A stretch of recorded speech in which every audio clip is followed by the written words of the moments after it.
Dearest, can you ever forgive me? The misery I have caused you since that day at Lucy's has kept me to my rooms in a fever of uncertainty and self-reproach.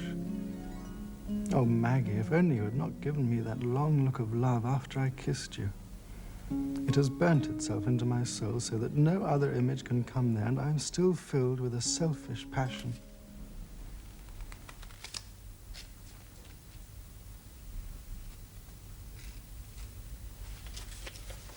Because it is your wish, I shall endeavor not to see you again. Somehow I shall drag my body from place to place until you call me back to you. Oh, Maggie, do call me back. I have no motives. I am indifferent to everything but my love for you. Here she is. Well, you're searching for me. You gooses, today we're to buy our dresses for the dance. Oh, goodness, Lucy, forgive me. I quite forgot. 5 minutes, I promise. I shan't take my eyes off the clock.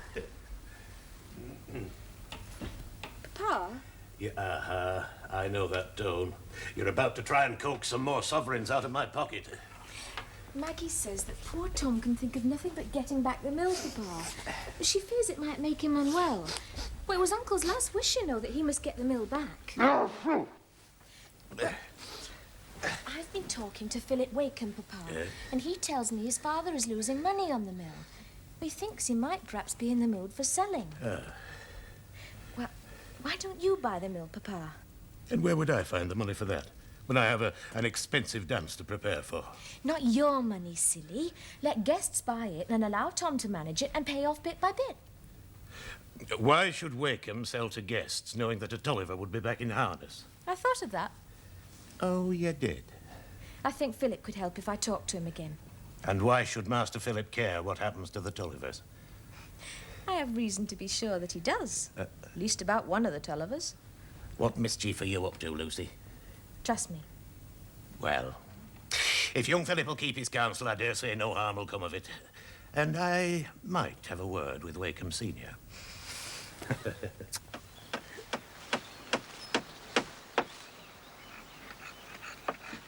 Miss Maggie. Hello, Bob. How are you? Oh, you look rarely, miss. Last time I see you, you were in mourning. It's good to have you all prettied up again. I brought some things for Tom. Is he at home? No, miss. He's at the cottage. I'll walk you down the lane. Thank you. Prissy be getting his dinner, I expect. You not met my Prissy, have you, miss? No, I'm looking forward to that. Oh, she's a little duck, Miss Maggie. She knows a thing or two besides how to make tipsy cakes and apricot roll-ups. I'm sure she's looking after Tom very well. Oh, miss. And it's a pleasure to have Mr. Tom as a lodger. No, I meant these, miss. Well, I got one of them 6 months ago, so Prissy could let it out as a pleasure boat. Keep herself from mischief, see? Well, bless me, if she ain't done so well, I've had to get her another. What do you think on that?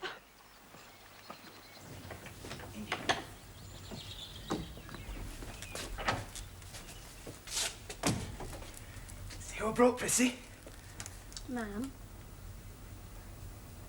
You be Miss Maggie. Miss Maggie it is. Oh, miss, come in, for goodness do. I've looked forward like anything to meeting you, miss. Bob's tongue's been running on about you ever since he first come a-courting on me. On and on as if he was light-headed. Oh, be quiet, woman. Oh, well, I shall come another day, especially to see you both, but this evening I must speak to my brother. Oh, I hope you don't mind, but I've brought him some things from our mother. Mind, bless your nose. Mr. Tom? We'll be right in here if you need anything, miss. Is that you, Maggie?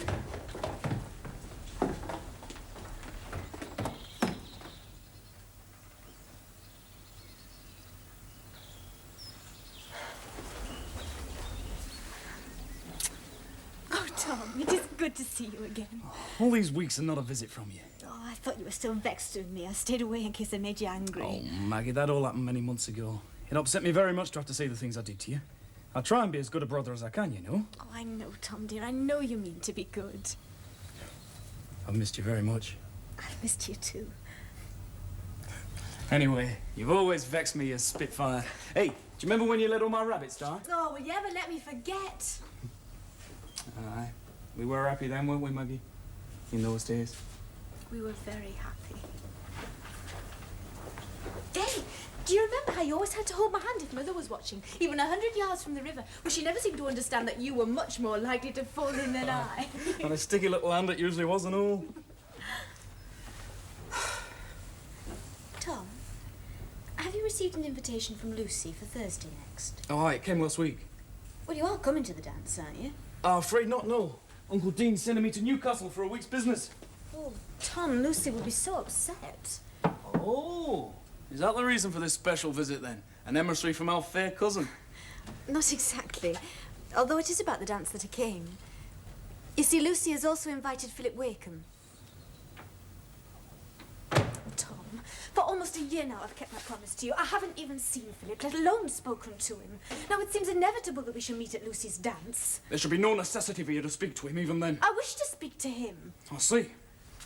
We should be surrounded by other people, Tom. What possible objection can you have? You know my feelings on the matter. I would like to be friends with him again. While Father was alive, I tried to prevent you from disgracing him as well as yourself. Now that he's dead and you clearly wish to be independent, well, I suppose I have to leave you to make your own decisions. My opinion of Philip Wakeham hasn't changed. If you take up with him again, then you must give me up. But that's so cruel and stupid, Tom. I should only see Philip at Uncle Dean's or in company. We'll never meet in secret again. I've no confidence in you.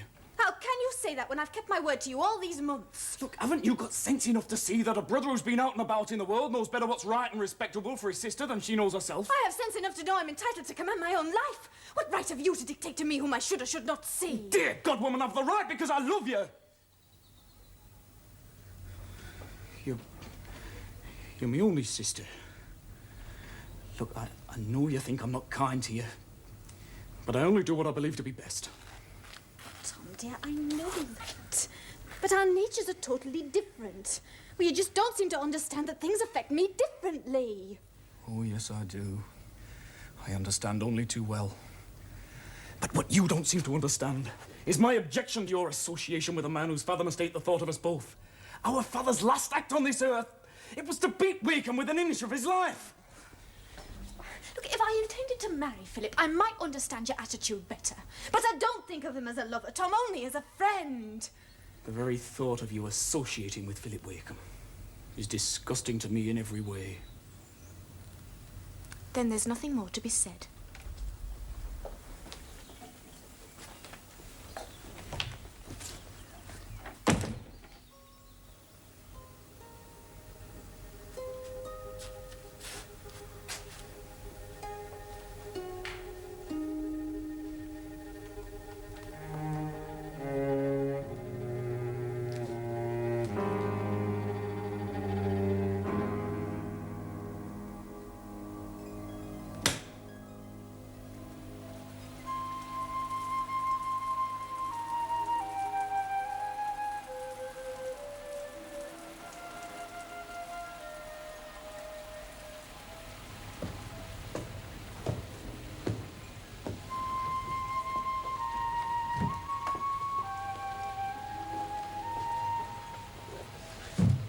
Sit down. I'd rather walk about.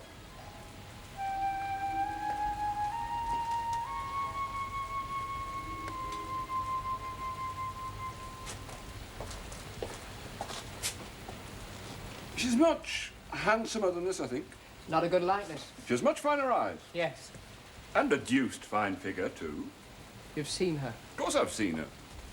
Seen her at the mill and at church. But then, appearances can lie, can't they? She's probably as dangerous and unmanageable as her father. You're quite wrong. She's very tender and affectionate. None of the airs and petty contrivances other women have. Your mother was prettier.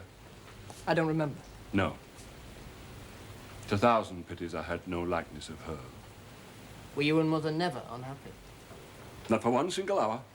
Then why can't you be glad for me to have that same sort of happiness? You're the only fellow I know who can get the better of me with talk. Oh. I'm sorry I lost my temper the last time we spoke about this. Father, what can I do? I can have no peace of mind without Maggie, and her brother will never consent to our meeting again while you hold the mill, and Maggie will never go against her brother. I see, so the fault is all mine. That isn't what I said.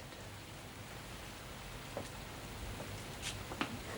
you wish me to visit Miss Tulliver, Philip? For what reason? Do you? Yes. No. I don't know. I'm so afraid our long separation will have changed her feelings for me. She doesn't strike me as a jilt. No, no, of course not. But I think she really believes now events will always divide us. Events over which we have no control. Mr. Dean came to my office yesterday. Seems he'd heard about me losing money on the mill and the farm and thought I might consider selling. Am I right in thinking Mr. Dean is uncle to your dark-eyed damsel? Yes. Well, I might consider transferring the mill to Guest and Company. It's of more trouble than it's worth to me. You will sell it to Guest and Company, Father? May come to nothing, Phil, but we can try. It's an intermediate step, isn't it? But there's one thing.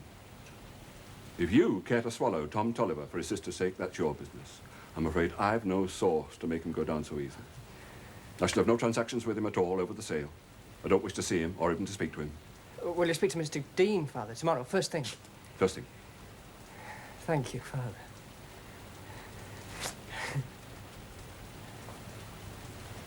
I hope she sweetened your life, Phil, as your mother sweetened mine. You'll sell? We've already drawn up papers. By the end of the week, Dorlcott Mill shall be ours. Oh, I can scarcely believe it. We can go home. Oh, it always seems such an impossibility. Wakeham's manager has already left. I've made arrangements for your mother to return tomorrow. Yeah, she'll be a sad loss to Lucy. In the matter of household comfort. But I dare say we shall manage. Oh, Uncle, I just don't know how I can thank you. By continuing to work for us as well as you have been. You've done me credit, Tom. If I'd had a son of my own, I shouldn't have been sorry to see him turn out like you. Well, I've done my best, sir. You've given us great satisfaction at Guests, my boy. I wasn't going to tell you this for a week or two, but this seems as good a time as any. Both Mr. Guest and myself feel it's time you were rewarded.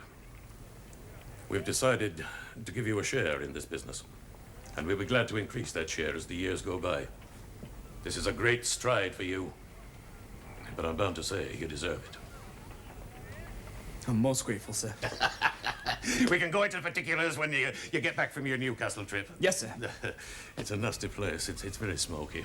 Well, I don't mind, sir. I like the work. The more I have to do, the better I feel. Yeah, oh, come now. Even to my business-loving ears, that sounds a sad confession for such a young man.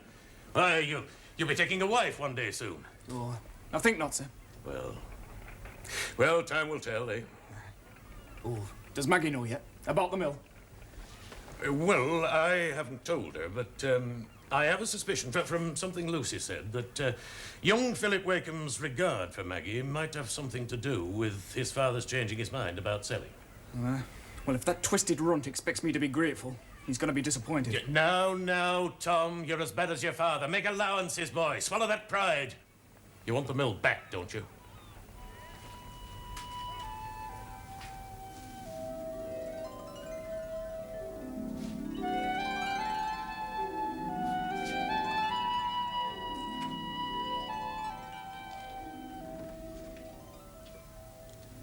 I thought I'd be so pleased to be back.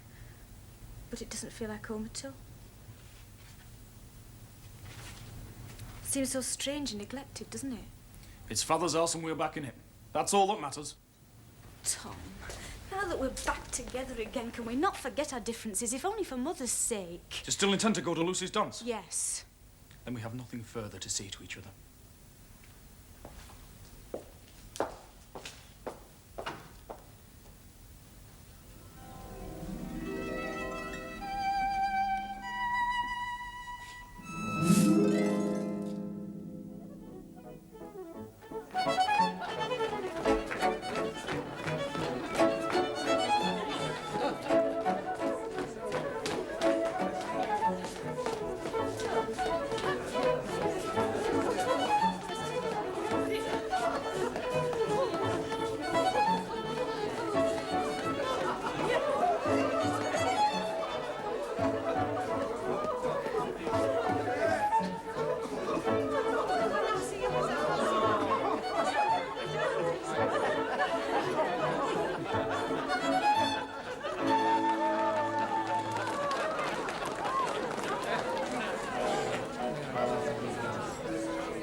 Have you news? News? Oh, Philip, don't be so obtuse. You know very well what I mean. I puzzled my poor little brain to death to bring you two together, and now you pretend you don't know what it's all about. You're a wicked little matchmaker. Don't laugh at me.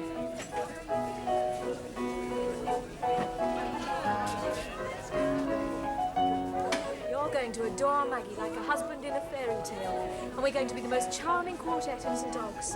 You with Maggie and I with Stephen. Well, that's if I can ever get Maggie and Stephen to talk to each other again.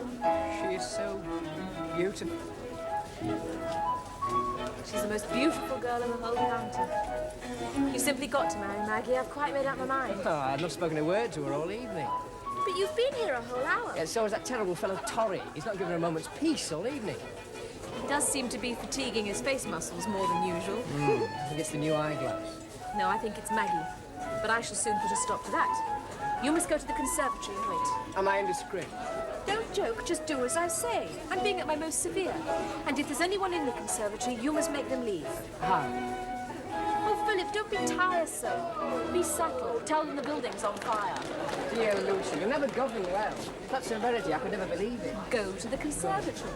But why was she crying? For no reason at all that I could discover. I declare, will you have a sister as strange as any girl I know?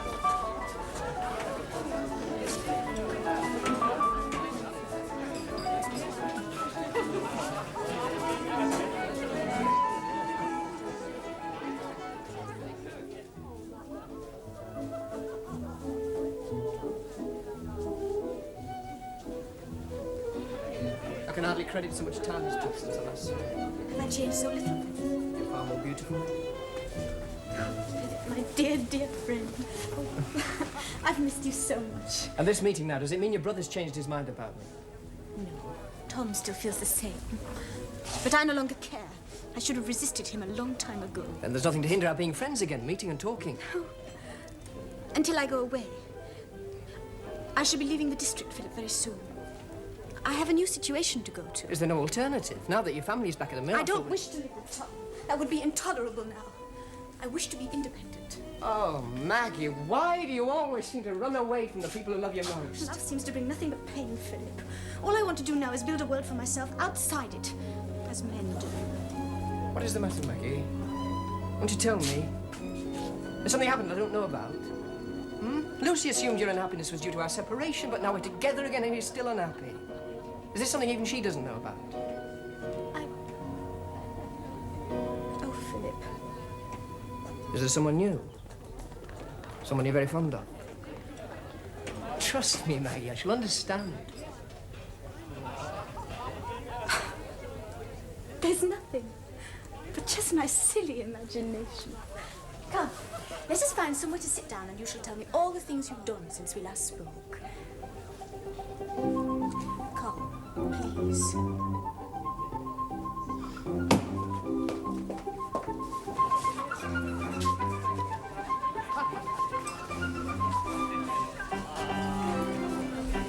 Would you like some punch? Yes, please, it's very warm. You look very pale, Miss Tulliver. Do I? Are you tired? Not in the least. Would you like me to fetch you some punch? Thank you, but Philip's already gone, so... Maggie, I'd rather not dance just now. look at me. You must see what you're doing to me. Stephen, please, do you want Lucy to see us like this? Oh, Philip, Please go away, I beg you. you must realize how impossible it is for me to go on like this. I can't even visit Lucy anymore for fear of meeting... I've been riding 30 miles every day to try and stop my... Do you wish me to speak to Lucy? No, Stephen, no, you couldn't be so cruel. Then talk to me. All these weeks without a word, barely a look even. We must talk. Here now, how can Of course not here. Anywhere, the library, the garden, anywhere. Stephen, please go. Philip is coming back. In the library. I shall wait for you.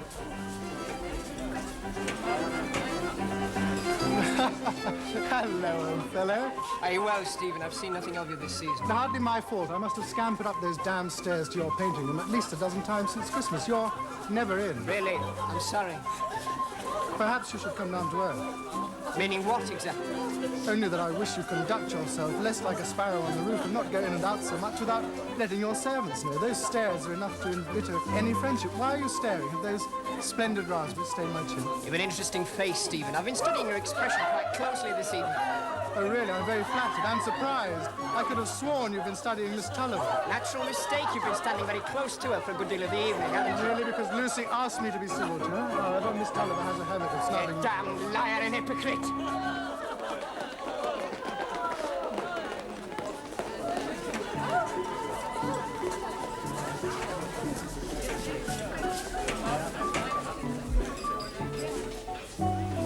I'm sorry it took so long.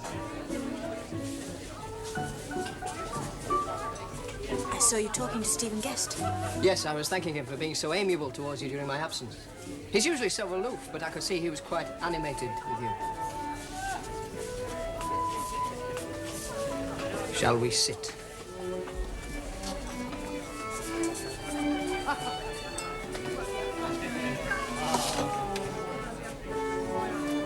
I still go quite often to the Red Deeps, you know. Do you remember the old summer house? I remember all the places we went. Will you visit them again one day with me? No, I think not. Our futures will never be joined to the past, will they? That book's quite closed. That book will never be closed.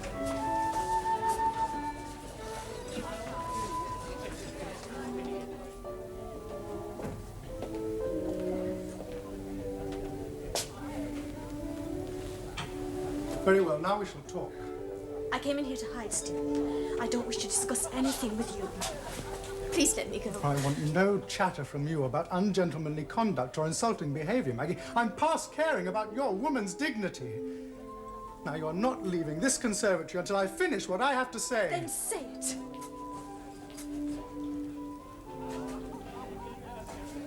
I am in love with you. Hopelessly, helplessly, irrevocably in love. I've done my best to resist it for your sake and for Lucy's, but I can't go on without some word or gesture from you.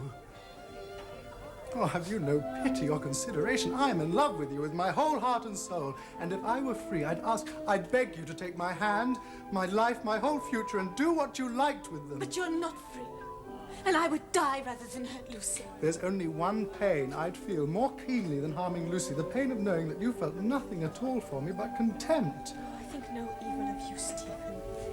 Then, dearest, look at me.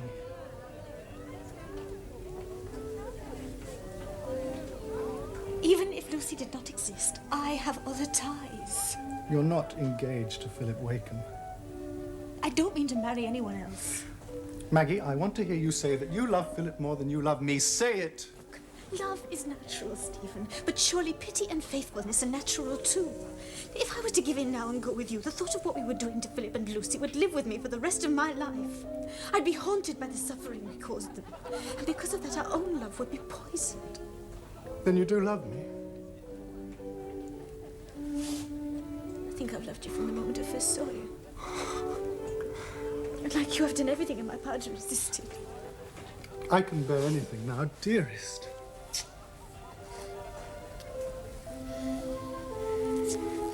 Stephen, this is so dangerous. Anyone might find us here. Lucy tells me you're to leave St. Aug's. Is it because of me? Yes. I leave on Saturday. I'm to be governess to 3 children in York. Then tomorrow will be our last day together. Oh, no, tonight. We must not meet again. Come with me on the river tomorrow afternoon, Maggie. Just the two of us. I know you like boating more than anything. One last meeting before we part. Lucy will be terribly hurt. Lucy will be in Lindum all day tomorrow. She need never know. Please, dearest. The tide will be right at 4:30. If you would rather, we could row as far as Lecreth and walk back. Not more than 30 minutes. Is that so much to ask for? I would so like one happy, peaceful meeting alone together.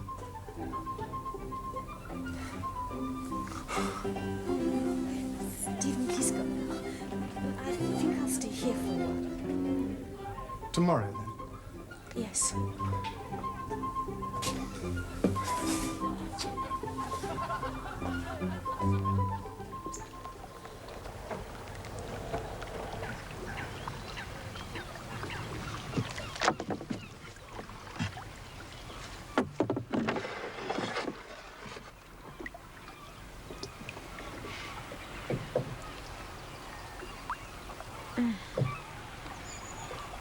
Why didn't you wake me? Have we reached Le Creth? Stephen? Where are we? We're long past Le Creth. Yes. But it'll take us hours to get back. We're not going back. You planned this? It's the only solution. What is? Elopement. Stephen, if you will not row back, I shall. Give me the oars. Maggie! We'll be quite safe. The current will carry us to Torby. We'll be quite safe. God help you, Stephen. What have you done?